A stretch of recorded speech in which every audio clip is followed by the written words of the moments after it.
안녕하세요, 가치남입니다. 7월 2일 목요일 국내 증시가 마감이 되었습니다. 오늘 코스피의 경우 1.36% 상승해서 2135포인트에 마무리가 되었고요. 그리고 코스닥 같은 경우에는 크게 상승이 나왔어요. 무려 2%나 상승해서 742포인트에 마감이 되었습니다.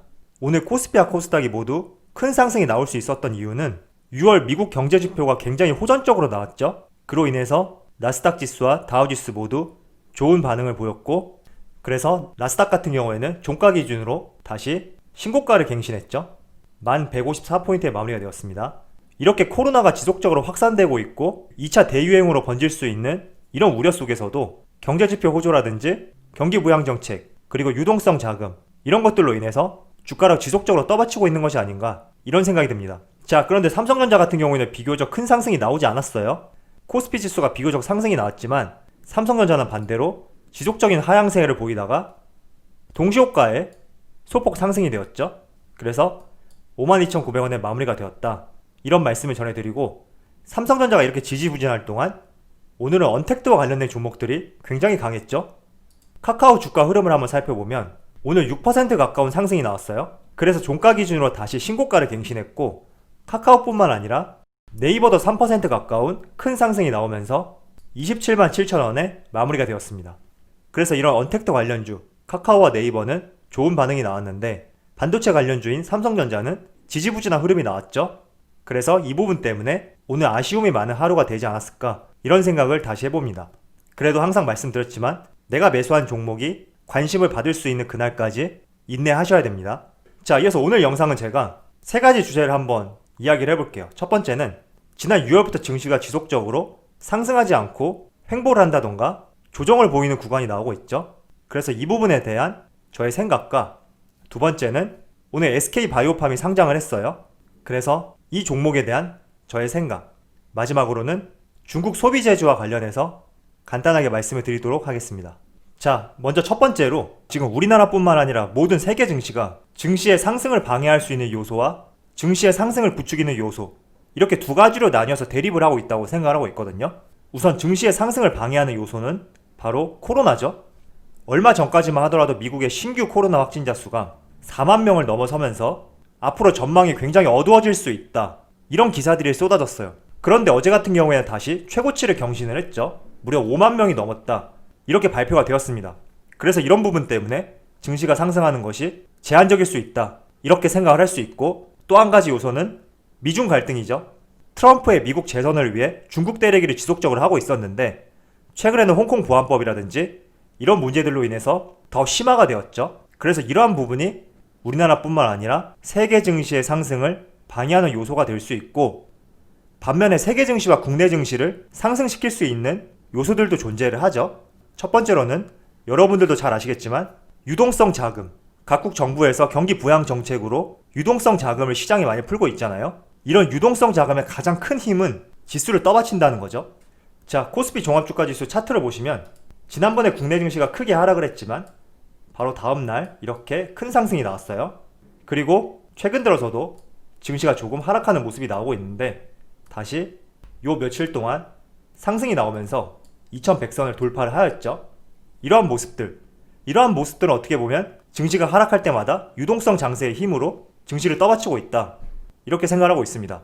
자, 그리고 두 번째로는 어제 나스닥 지수가 큰 상승을 보였던 이유 중에 하나는 코로나 백신에 대한 긍정적인 영향이 한 부분을 차지했죠. 그래서 이런 백신이라든지 치료제 개발, 이 부분에 대한 기대감이 증시를 상승시키는 요소 중에 하나다, 이렇게 생각을 해볼 수가 있습니다.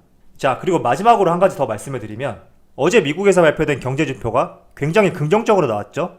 6월달에는 민간 고용이 무려 236만 명이나 증가될 것이다, 이렇게 발표를 했었고, 그리고 그 전달인 5월달 같은 경우에는 당초에는 276만 명이 감소할 것으로 예측을 했지만 오히려 300만 명이라는 큰 증가세로 상향 조정되었죠. 그래서 지금 실제로 미국에서는 경기를 바닥친 것이 아니냐, 이렇게 생각을 하고 있고, 이런 기대감으로 인해서 주가가 하락할 때마다 강하게 증시를 끌어올리는 것이 아닌가, 이런 생각을 하고 있습니다.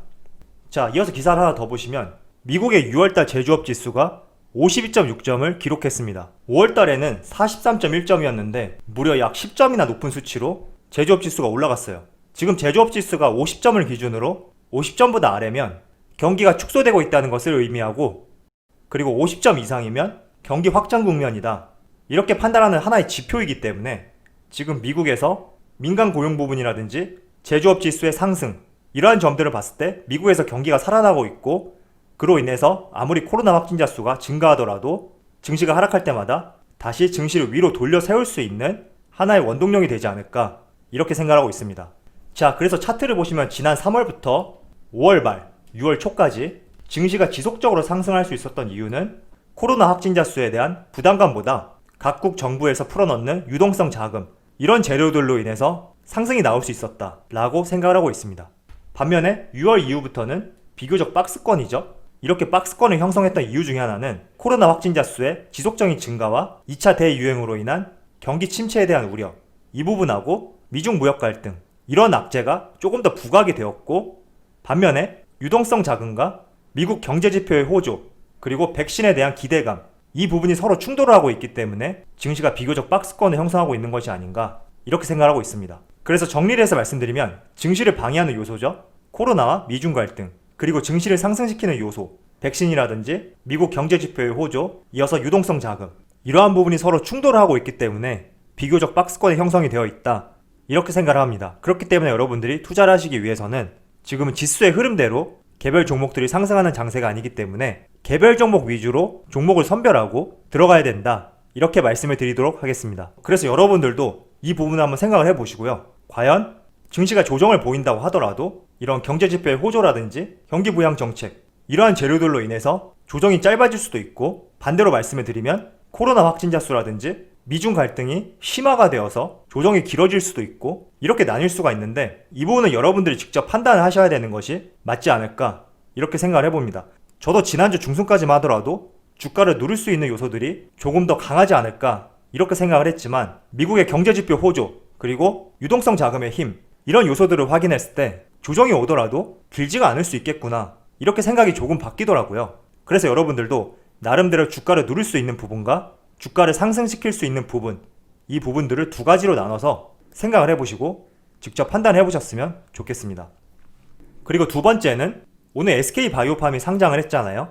그래서 제가 SK바이오팜과 관련된 영상도 2개 정도 업로드를 했었는데, 저는 사실 SK바이오팜 종목을 시초가에 매수하려고 대기를 하고 있었거든요. 그런데 보신 분들은 아시겠지만 매수 기회도 없이 바로 상한가로 직행을 했죠. 그래서 시초가는 공모가 대비 200%인 98,000원에 시작을 했고, 오늘 장이 종료되었을 때 SK바이오팜의 가격은 상한가를 기록해서 127,000원에 마무리되었어요. 내일도 상한가로 마무리되지 않을까? 이런 생각을 조심스럽게 하고 있지만, 혹시나 만약에 상한가가 풀리더라도 저는 더 이상 이 종목에 들어갈 생각이 없다, 이렇게 말씀을 드리도록 할게요. 지금 SK바이오팜 이 종목 같은 경우에는 전체 공모 주식수가 약 2천만 주 가까이 되는데, 여기서 기간이 무조건 보유해야 되는 의무 보유 기간이 있어요. 그 물량을 제외한다면 유통 가능한 주식수는 약 1,000만 주 가까이 되는데, 오늘 거래량이 59만 주 정도 나왔죠.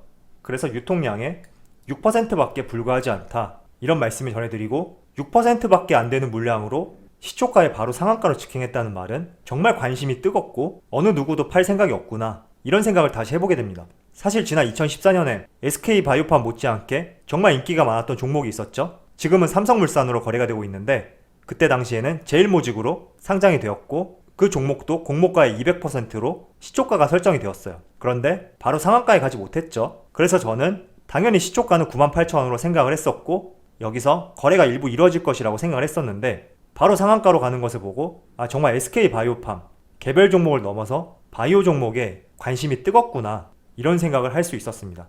그리고 추후에 지속적인 상승이 나온 뒤에 상한가가 풀리게 된다면 그때는 정말 조심해야 되는 구간이다, 이렇게 말씀을 드리고, 공모주 같은 경우에는 럭비공처럼 어디로 튈지 모르기 때문에 항상 투자를 하시려면 소액으로 하시기를 권장해 드리도록 하겠습니다. 자, 이틀 전 중국 소비자와 관련된 종목들이 굉장히 큰 상승이 나왔고, 어제 같은 경우에는 완전 반대되는 상황이 나왔죠. 그런데 오늘 같은 경우에는 다시 좋은 흐름이 나왔단 말이에요. 중국 소비재와 관련된 종목들을 말씀드리면 엔터, 화장품, 게임, 컨텐츠, 이렇게 나눌 수가 있는데, 저는 중국 소비재와 관련된 종목들은 지속적으로 시세가 나올 수 있다, 이렇게 생각을 하고 있어요. 그렇기 때문에 너무 고점에서 여러분들이 접근하시기보다는 어제처럼 한 번씩 출렁일 때, 그럴 때 비교적 저가 매수로 진입하시는 것이 좋은 방법이다, 이런 말씀을 전해드리고, 이 재료는 시진핑 주석이 우리나라를 방문할 때까지 지속되지 않을까, 저는 그렇게 생각하고 있습니다. 왜 중국의 시진핑 주석하고 연결을 지어서 말씀드리냐면, 한 나라의 국가 원수가 그 나라를 방문한다는 것은 그냥 커피 한 잔 마시러 오는 것이 아니란 말이죠. 그렇기 때문에 시진핑이 국내를 방한할 때는 이런 한류와 관련된 많은 제안들이 우호적으로 바뀔 가능성이 있다, 이렇게 생각을 하고 있기 때문에 저는 이 재료가 시진핑이 국내를 방한할 때까지 유효하다, 이렇게 말씀을 드리도록 하겠습니다.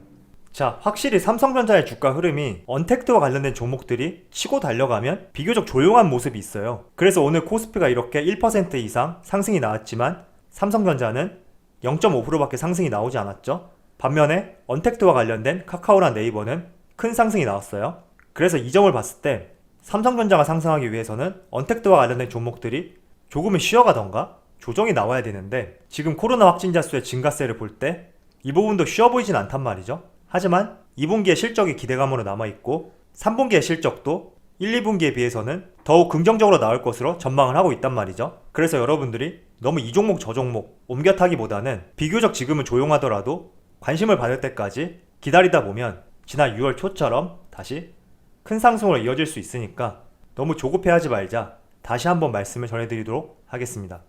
자, 그럼 오늘 영상 여기서 마치도록 하고요. 언제나 여러분들의 성공 투자를 기원하도록 하겠습니다. 감사합니다.